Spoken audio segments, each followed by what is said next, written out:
Hello, Agony Aunties, Emily and Sophie.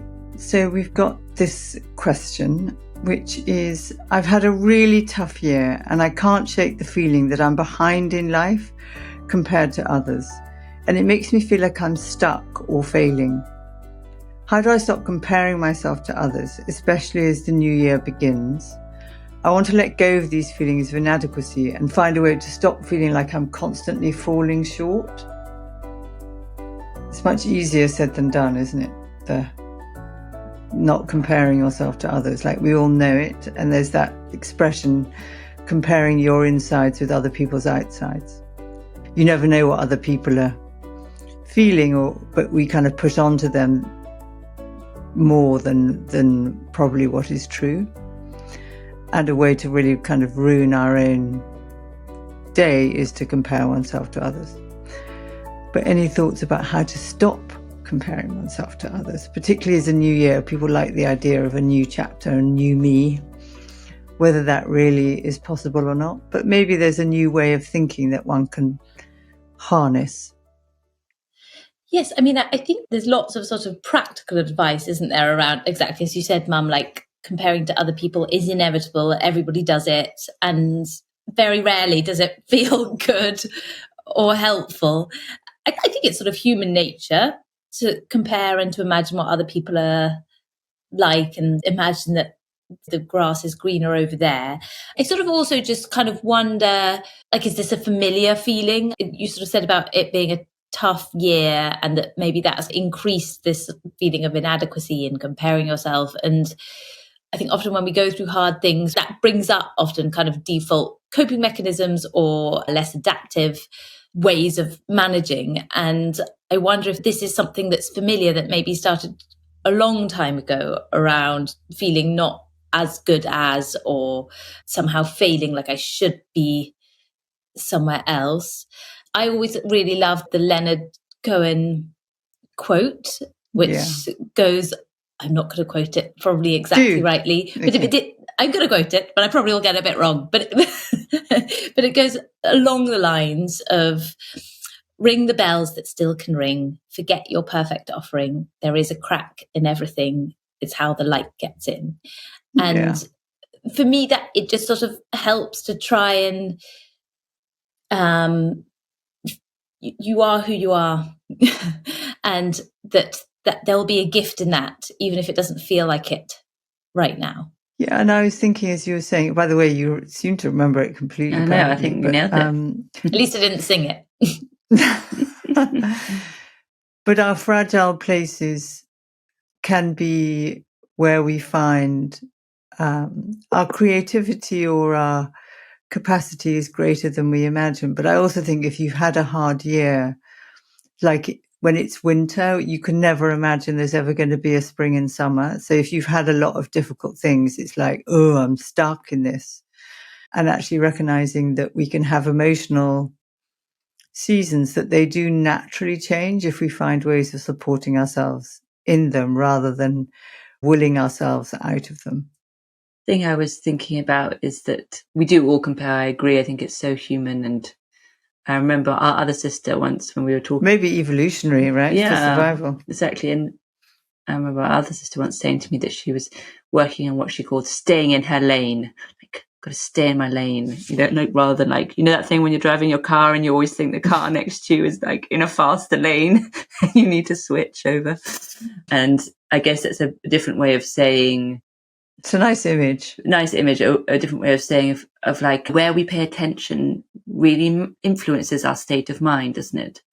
And often our mood dictates where we send our attention. You know, when we're feeling negative, it's like we find that we pay attention, and it's research has shown this, right? That when people are depressed, they notice more negative things than positive things. We get a kind of negative bias. But actually attention, a bit like breath, is something that we do have some agency over. And I wonder what it would be like for the person sending in the question of like what it means to just bring back the attention to herself, to be present with herself, be self-compassionate. That time when we're feeling rubbish, I think what we do is then look at everybody else and all our attention kind of goes out there. And actually, kind of like Emily said, is you are who you are.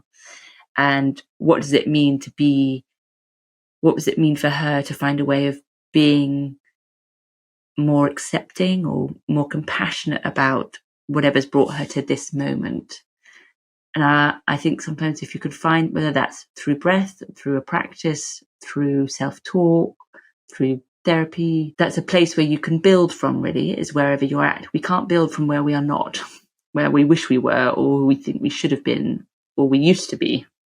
This time of year, I think comparison feels very raw, doesn't it? Because often you're sort of spending time with others in these kind of, like, either socially or in a family context, where you see people in this particular type of way, in this particular context, that isn't the full reality of their life. It's like a shiny, not always actually, but it can be like a sort of shiny Mirage. version of what their lives are. Like you said at the beginning, Mum, it's never the whole of what is going on for them.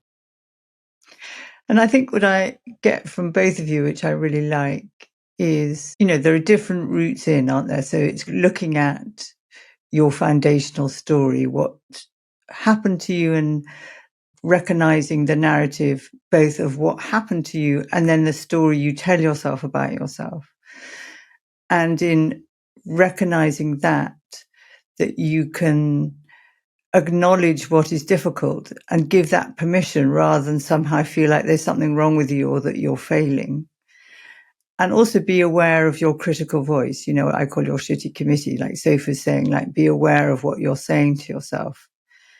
And then also where the light gets in. And so if looking for where you put your attention is what Deb Dana talks about, is look for glimmers, so that you can influence how you feel about yourself in the moment by looking for small moments of glimmers. That can be stroking the dog, it can be making a cup of coffee, it can be looking at a sunset, it can be reading a poem, where you really can influence and shape how you feel. And because we're so pattern making beings and habit forming beings, you can incrementally, slowly shift the pattern that you have, that can send it into a slightly, is it positive? Is that the right place? Or less negative? What's a better way of saying that?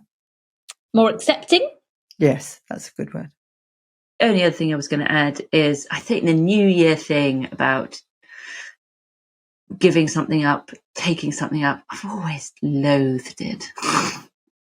Partly because I feel like I've been sort of being told what to do, which I never like. Like there's some external expectation. Also, I don't like giving things up. That's never been a strong point.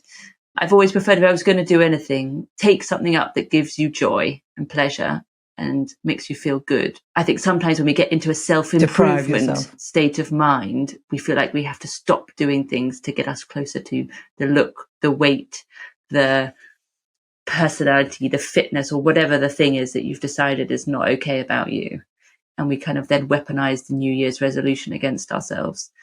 And I guess if that's the headspace that people are in, I'd ask, what would it look like to take something up that made you feel good? Yeah. So I hope that at least there's one or two ideas here that give you a glimmer for yourself. And I guess what I also think is that in asking the question, you're wanting to be different and you're wanting to treat yourself differently. And that's a really good first step. So I hope that there's even just one point that we've made that you can integrate and use towards yourself and for yourself. And I think we all wish you and everyone listening a really as good a new year as you can have.